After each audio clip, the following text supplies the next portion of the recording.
신학 용어에서 이제 디드로 효과라는 것이 있습니다. 디드로 효과라는 것은 쉽게 삶 가운데서 어떤 물품 하나 샀을 때에 예를 들어서 양복을 이렇게 하나 샀으면 이 양복에 맞는 좋은 양복을 사면 좋은 양복에 맞는 셔츠도 사야 되고 또 셔츠 사다 보니까 그거에 맞는 뭐 타이도 사야 되고 그러다 보니까 그거에 맞는 신발도 사야 되고 또 그거에 또 맞으려는 지갑도 사야 되고 이렇게 어떤 좋은 것을 하나 사게 되지는 아주 이제 자그마한 좋은 일이 또 더 좋은 일을 계속해서 불러들이는 효과를 갖다 이제 디도로 효과라고 이야기합니다.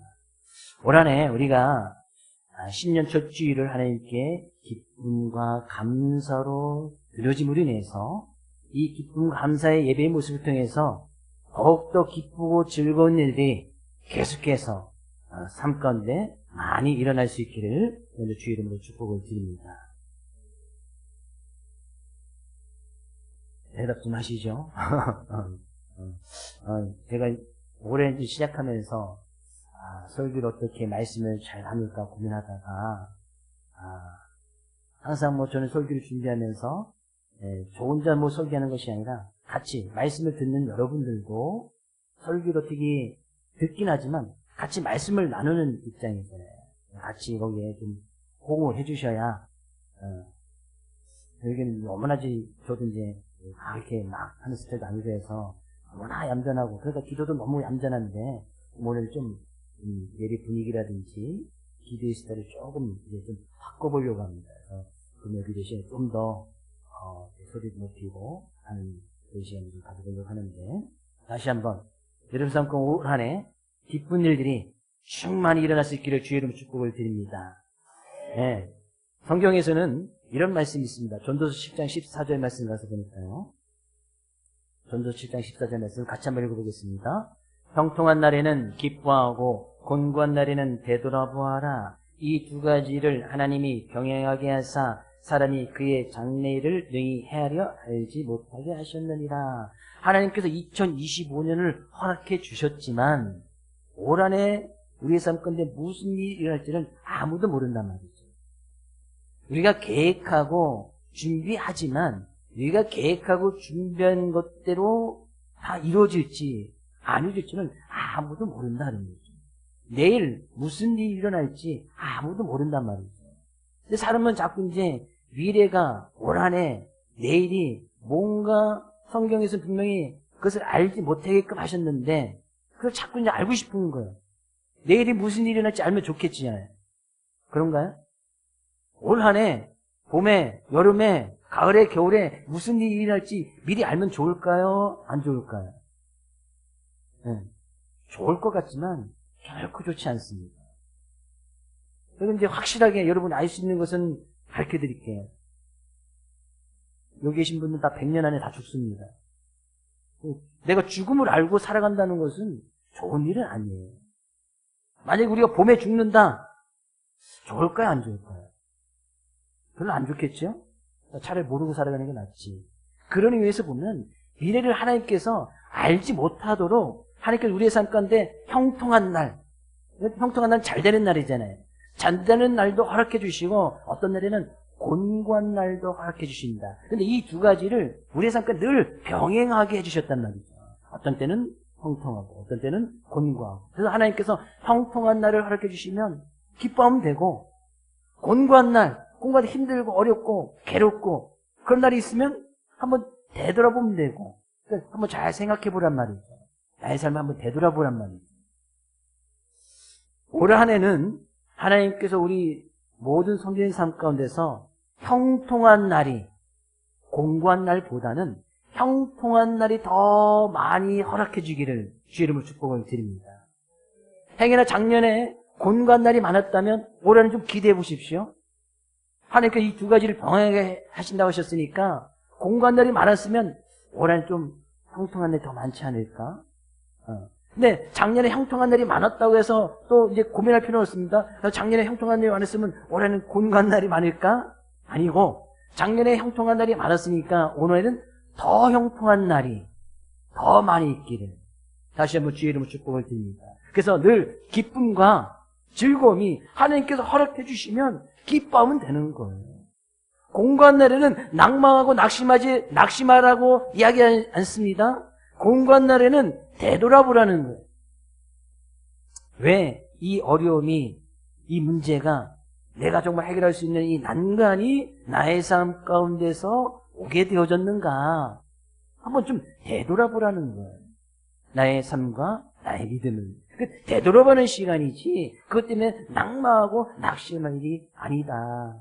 그러니 이 두 가지를 하나님께서 막 우리의 삶 가운데 병행하게 해주셔서 그 장래일을 능히 알지 못하게 하셨는데 자꾸 이 두 가지 일을 사람들은 알고 싶단 말이에요. 그래서 자꾸 어디 찾아가서 올 한해 형통한 날이 있겠습니까? 공고한 날이 있습니까? 자꾸 물어보잖아요. 그렇죠? 저희 교회 성도는 아무도 없죠? 혹시 갔다 오신 분 계세요? 작년 말쯤에 내년에 좋은 일 있을까? 나쁜 일 있을까? 가서 이렇게 봉투 주면서 이렇게 물어보고 오신 분 계세요? 아무도 안 계시죠? 혹시 그런 분 있으면 혼나야 되는데. 혼날까봐 얘기 안 하신 건 아니고, 있을 것 같은데, 저한테 갖고 제가 확실하게 가르쳐 준다고 했잖아요. 확실하게. 저는 거기 갖다 대는 거 반값으로 해드릴 테니까, 제가 확실하게 가르쳐 드릴게요. 확실하게. 여름에 무슨 일이 날지, 겨울에 무슨 일이 날지, 확실하게 가르쳐 드릴 테니까. 그런데 찾아가는 거 아니에요. 알 수 없다. 하나님께서 알 수 없다고 했는데 왜 굳이 그걸 알려고 하는 거예요? 자기가 하나님보다도 더 위에 있는 하나님이 되고 싶은 거예요? 뭐예요? 하나님 알 수 없다고 했으니까 하나님께서 오늘 우리가 기쁘고 즐겁게 예배 드릴 수 있는 날을 허락해 주셨으니 오늘 기뻐하고 즐겁게 예배 드리면 되고 행여나 내일 공고한 날이 딱 있을 것 같으면 딱 되돌아보면 되고 내가 어제 예배 잘 드렸는데 어제 나의 삶의 모습 가운데 이런 일이 있습니다. 그럼 그 가운데서 하나님의 뜻을 발견하면 되고 우리의 삶은 늘 그렇게 하나님께서 허락해 주신 것에 형통한 날에도 감사하고 공고한 날에도 감사하고 내가 빈궁에 처해서도 감사하고 부한 것을 허락해 줘도 감사하고 늘 감사함이 있는 올 한 해 될 수 있기를 주의 이름으로 축복을 드립니다. 오늘 반부 말씀을 통해서 우리는 올 한 해 교회 가운데 주신 표의 주제의 말씀이 오늘 본문 가운데 있는데 그 말씀을 살펴보면서 과연 우리는 어떤 믿음의 모습으로 올 한 해를 살아가야 되는가? 우리의 삶 가운데 정말 믿음이란 무엇인가 좀 살펴보면서 은혜를 좀 나누려고 합니다. 로마서는 우리가 잘 아는 사도 바울이 로마에 있는 교인들에게 편지를 써서 보낸 것이 로마서입니다. 근데 이 바울 사도는 로마에 있는 교인들을 한 번도 만나보지 아니하는 당시에 그런 상황이에요. 한 번도 만나보지 않는 상황에서 로마라는 나라에 그리스도인들이 있다는 이야기를 듣고 그들이 믿음으로 좀 잘 살아갔으면 좋겠다. 그에 대해서 믿음이란 뭔가, 믿음의 근본된 것은 무엇인가 아주 상세하게 잘 기록하는 것이 로마서예요. 그래서 로마서를 잘 읽어보면 복음은 이런 것이구나, 믿음은 이런 것이구나 아주 기초적부터 잘 설명해 놓은 것이 바로 로마서다. 근데 이 바울이 로마에 있는 교인들에게 편지를 쓰게 됐던 그 동기가 있습니다. 8절 말씀 가서 보니까요, 이런 말씀이 있네요. 한번 8절 말씀 같이 읽어보겠습니다. 먼저 내가 예수 그리스도로 말미암아 너희 모든 사람에 관하여 내 하나님께 감사함은 너희 믿음이 온 세상에 전파되니더라. 당시에 멀리 떨어져 있던 이 바울 사도도 이 당시 이제 고린도 지역이라는 곳에 바울 사도가 모여 있었는데 로마에도 그리스도인들이 있다. 근데 그들의 믿음이 이 주변에 있는 나라에 다 전파된 거야. 그 소식을 바울 사도도 들은 거야. 그래서 바울 사도가 그렇게 당시에 로마는 그 주변 나라의 가장 큰 강대국이었고 가장 큰 영향력을 끼치고 있었던 나라이기도 합니다. 그런 가운데서 정말 로마의 지배, 로마라는 것은 하나님 믿지 않는 나라잖아요. 그런 가운데서 믿음을 가지고 있던 사람들이 그 가운데 거하며 살면서 믿음을 지키는 것은 결코 쉬운 일이 아니었단 말이죠. 네. 그 가운데서도 믿음을 지키고 있던 그 사람들의 믿음이 바오사에게도 들려집니다. 멀리 떨어지더니 바오사에게. 그러니까 난란이 있고 어려움이 있고 또한 고난이 있지만 그 가운데서 믿음을 지켜나가더라. 바오사들은 그들을 생각하면서 감사함으로 하나님께 기도했고, 그래서 그들을 만나기 위해서 내가 그들에 가서 같이 위로해주고 안위를 받고 같이 이 복음의 일을 나누고 싶다 여러 번 가려고 했지만 그 기회가 아직 기회가 주어지지 않는 거예요. 그래서 상황이 잘 안 되는 거예요. 그래서 먼저 그들에게 서신을 먼저 보내는 거예요. 나중에 가서 바오사들은 이제 만나지 않습니다. 네. 그들의 믿음이 온 세상에 전파되었다. 그들의 믿음이 어떠하였기에 바오사는 하나님께 감사할 수 있었을까? 너무나 당연한 거 아니었습니까? 그들의 믿음이 잘 지키고 있었던 거예요. 환난과 고난과 어려움 속에서도 로마라는 그 지배의 큰 강대국의 영향력 아래에 있으면서도 하나님 믿지 않는 그런 황제의 영향력 아래에 있음에도 불구하고 그들의 믿음이 지켜나가는 그런 이야기와 그런 상황 속에서 믿음으로 살아가는 그 로마 사람들의 이야기를 들었을 때 하나님께 감사할 수밖에 없었다는 거예요. 저는 먼저 여러분에게 축복의 말씀을 드리기를, 여러분이 가지고 있는, 여러분이 지금 삶 가운데 지키고 있는 그 믿음이 다른 사람들에게도 정말 감사함이 나타날 수 있도록, 다른 사람에게도 정말 기쁨과 즐거움이 되어줄 수 있도록 그 믿음을 잘 지켜나갈 수 있기를 주 이름으로 축복을 드립니다. 우리의 믿음의 소문이 온 세상에 너무 거창한 것 같잖아요. 우리의 믿음이 잘 지킨다고 해서 저쪽 미국이나 저쪽 브라질 이런 쪽에서 그 믿음 잘 지켰다 이야기해 주지 않을 거잖아요. 물론 아는 사람이 있으면 모르겠지만 온 세상이라고 하는 것은 바로 지금 내가 믿음 지켜나가는 것이 내 옆에, 내 가족, 내 이웃에게 그 믿음을 잘 지켜나갔을 때에 그 믿음이 점점 전파되어진다는 거예요.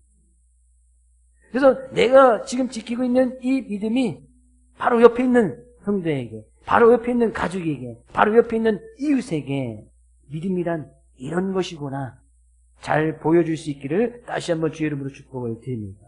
그래서 바울사도는 그런 믿음의 모습을 가지고 살아가는 그들에게 정말 해주고 싶은 말이 무엇있는가.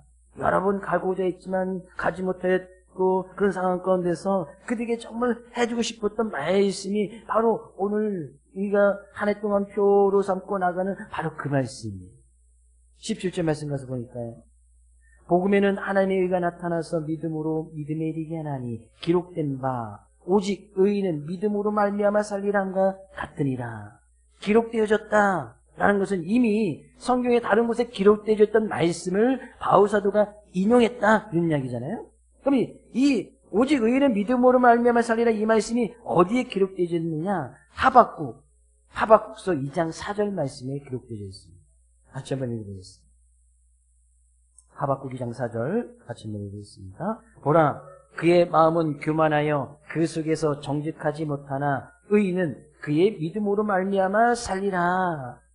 하박국 선지자가 활동했던 그 당시에 가장 강대국 바벨론이라는 나라였습니다.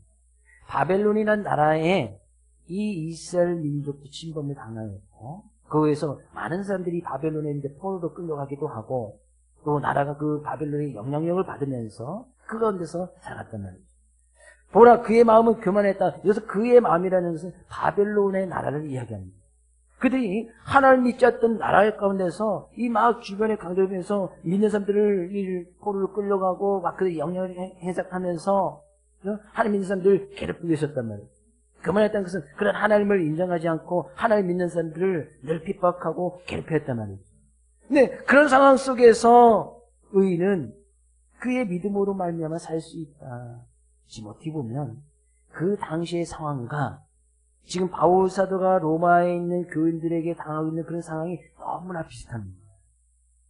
이 말씀을 이용해서 너희들이 살 수 있는 길은 믿음밖에 없다. 그 말씀 인용해서 말씀해 주는 거예요.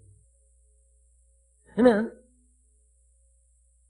바울사도 기록되었던 그 말씀을 인용해서 썼던 오늘 본 말씀 가운데서 오직 의인은, 그럼 의인이 누구인가를 먼저 알아야겠지.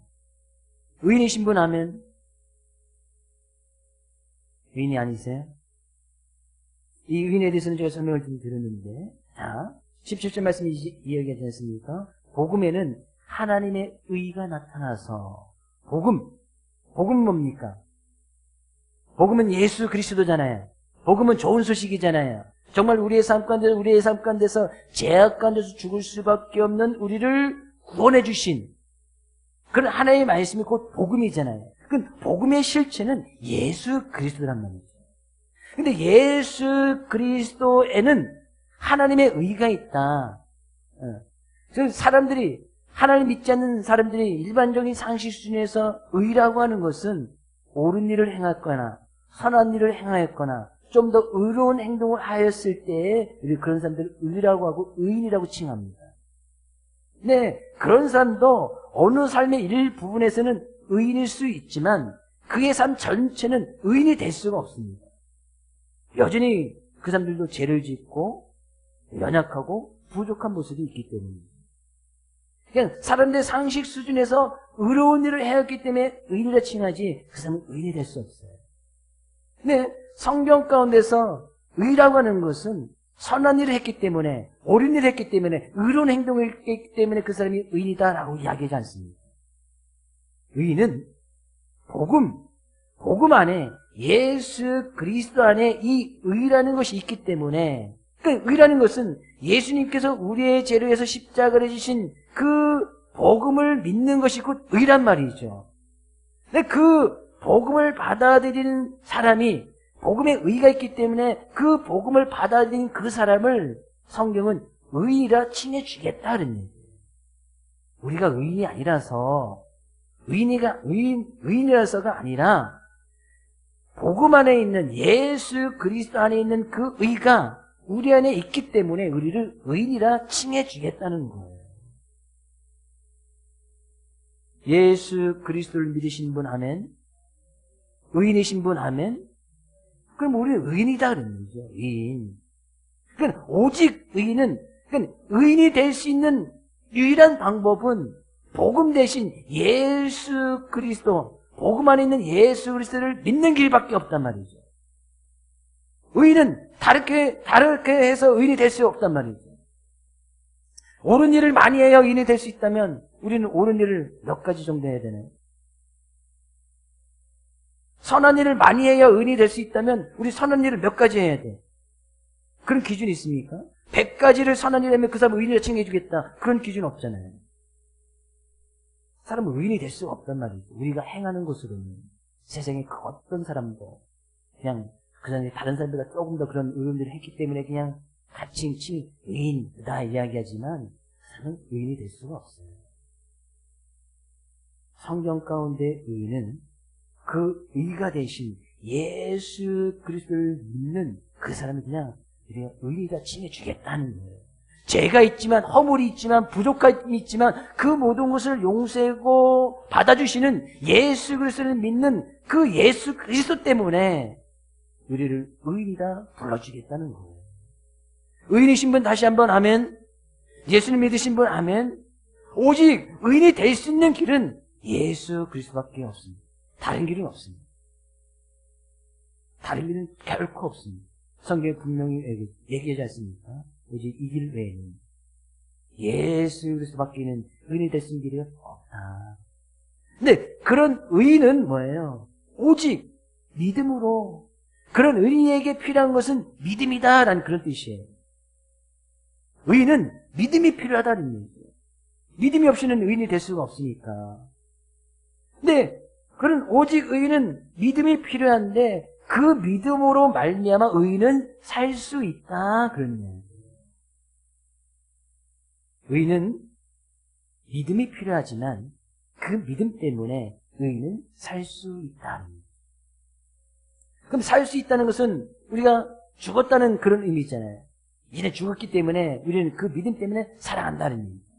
근데 산다는 그런 의미에는 지금 내가 현재의 삶 가운데서 살아간다는 의미거든요. 그러니까 성령 가운데서 구원이라고 하는 것은 물론 우리가 의 대신 예수 그리스도를 말미암아 영적인 죽음에서 다시 하나님의 자녀가 되는 구원을 이미 받았습니다. 그러니까 의라고 하는 것은 이미 구원을 받은 삶의 모습이란 말이죠.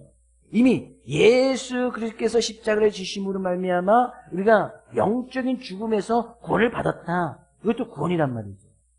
그리고 궁극적인 구원은 결국엔 우리가 이 세상에서 육체적인 죽음을 맞이한 그 이후에 하나님 나라에 들어가는 것도 구원이라고 이야기했잖아요. 그러면 의인된 우리는 나중에 구원을 받을 겁니다. 믿으시는 분 하면 구원을 이미 받았지만 나중에 또 구원을 받을 거예요. 그리고 지금도 구원을 받아야 된다. 그런 얘기예요. 그러니까 우리가 성경 가운데서 보면 구원을 받았다. 이미 받았는데 맞고요. 구원을 받을 것이다 라고 기록한 것도 맞고요. 또 구원을 받아야 된다. 지금 구원을 이루면서 살아가라 라는 말도 맞단 말이죠. 근데 그런 하나님 믿는 사람들은 믿음으로 말미암아 살아가야 된다는 것은 날마다 그런 구원의 은혜가 필요하다. 그런 얘기. 구원을 받으면서 살아가야 된다. 그런 이야기예요. 그리고 우리가 살 수 있기 때문에. 이 구원이라는 것이 무엇이냐라고 분명히 이야기하지 않습니까? 16절 말씀 가서 볼까요? 내가 복음을 부끄러워하지 아니하노니 이 복음은 모든 믿는 자에게 구원을 주시는 하나님의 능력이 됨이라. 이 복음은 바울은 결코 복음을 부끄러워하지 않았단 말이죠. 부끄러워하지 않다는 것은 자기가 어디를 가든지 이 복음 대신 예수 그리스도를 증거하며 살았단 말이죠. 그 복음이 부끄러우면 자기가 예수님 믿는 것을 갖다 나타내지 않습니다. 부끄러우니까, 창피하니까. 근데 바울사도는 어떤 상황의 여건 가운데서도 자기는 예수님 믿는 사람이다 라는 것을 나타내고 그 복음을 증거하면서 살았단 말이죠. 그러니까 멀리 있는 이 로마에 있는 교인들에게도 그 복음을 증거하기를 원했다는 거예요.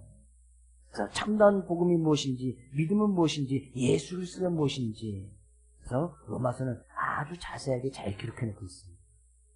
근데 이 복음에는 모든 믿는 자에게 구원을 주시는 하나님의 능력이 된다. 이것을 믿는 것이거든요. 그러니까 의인은 모든 그 복음을 믿는 모든 자에게 구원을 주시는, 매일매일 삶 가운데 이 구원이라는 것을 필요하면서 구원을 받아가면서 살아가야 되는 것이 우리의 의인된 삶의 모습이라는 거예요.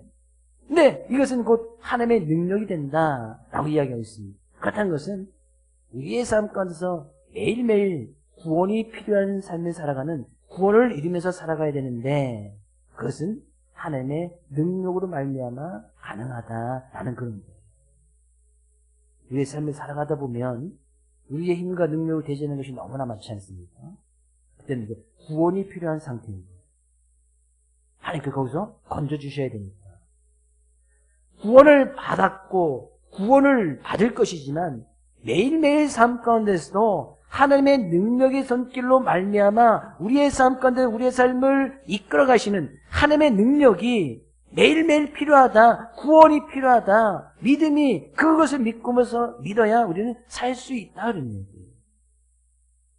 우리의 힘과 능력으로 살 수 없는 것을 깨닫는 것이 우리의 믿음 아니겠어요? 십자가의 놀라운 사랑의 은혜가 없이 우리는 단 한순간도 살아갈 수 없다는 것이 우리의 믿음 아니겠어요? 그럼 그 가운데서 내가 그것을 믿음으로 인해서 내 힘과 내 능력이 아닌 내 뜻과 내 생각이 아닌 하나님의 능력으로 말미암아 살 수밖에 없는, 그래서 하나님의 능력을 늘 구하면서 살아가는 것이 우리의 믿음이 되어져야 되고, 그런 하나님의 능력으로 말미암아 살아갈 수 없음에 우리는 그 날마다 구원을 허락하신 하나님 앞에 감사함으로 나가는 것이 우리의 삶의 모습이고 우리는 그렇게 살아가야 된다.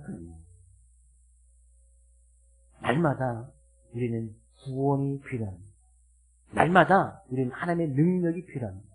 매 순간 하나님의 의로운 손길이 필요하다. 그런 이야기예요.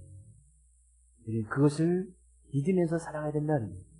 그래서 어려움이 와도 곤고한 날이 와도 우리는 그 안에서 구원이 필요하니까, 이것은 내 인간 능력으로 되지 않으니까, 하나님의 능력의 손길로 가능하니까, 하나님께 능력을 구하고, 내가 기도 하나님께서 그 가운데 건져줄 것을 믿고 기도하며 그 하나님의 말씀을 붙들고 그 말씀대로 살아가는 것이 우리의 믿음이 되어져야 한다는 사실이에요.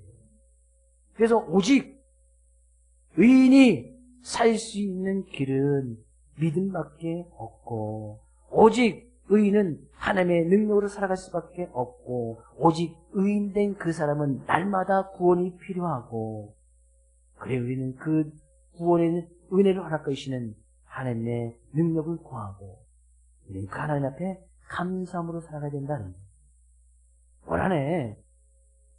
우리는 이런 날마다 구원이 필요한 존재인 것을 늘 깨달아서, 그럼 우리는 매일매일 삶 가운데서 매 순간 하나님의 구원의 은혜가 필요하고 그 구원의 은혜를 우리가 살아갔다면 매일매일 삶 가운데서 그런 놀라운 하나님의 은혜를 체험하고 나가는 그런 간증들이 매일매일 일어나는 거잖아요.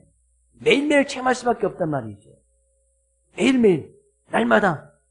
어려움이 있을 때만, 공고한 날이 있을 때만 우리가 하나님의 능력을 체험하는 것이 아니라 날마다 오늘도 우리가 살아갈 수 있는 것은 하나님의 능력이, 하나님의 은혜의 손길이, 하나님께서 오늘도 귀한 나라로 계시고 살아 숨을 쉴 수 있도록 우리의 호흡을 붙들어 주시고 우리의 생명을 허락해 주셨기 때문에 우리가 살아갈 수 있는 거 아니겠어요? 구원이 필요한 존재란 말이죠. 그런 구원의 은혜 가운데 지금 살아가는 거예요. 그러면 오늘도 우리는 감사할 수밖에 없는 거예요. 매일매일 감사할 수밖에 없는 거예요. 매일매일 그 구원의 은혜 가운데서 그 구원의 감격을 날마다 누리면서 그 은혜에 감사할 수밖에 없는 거예요. 어떤 상황이 와도, 어떤 문제가 와도, 어떤 고난이 와도, 곤고한 날이 와도 우리 감사할 수밖에 없는 거예요. 네. 그 날을 살게 하시고 그 가운데서 우리를 구원해 주실 하나님을 기대하고 소망하며 살아가기 때문이다. 우리 예비기 성도님에게 의인된 성도님은 날마다 구원이 필요한 사람입니다. 이야기해주세요. 그런 구원의 은혜를 늘 체험하여서 날마다 좀 간증이 일어나고, 그래서 그런 구원의 능력을 체험했던 것을 갖다가 우리가 셀이라는 모임 속에서 그 은혜를 나누는 거잖아요. 말씀대로 살아갔더니 주님께서 이런 능력을 부여서 우리가 그렇게 살았다. 며칠 그렇게 살았다. 오늘 내가 그렇게 살았다. 구원이 필요했는데 하나님께서 나에게 이렇게 구원을 허락해 주셨다. 그걸 나누는 것이 셀 모임이잖아요.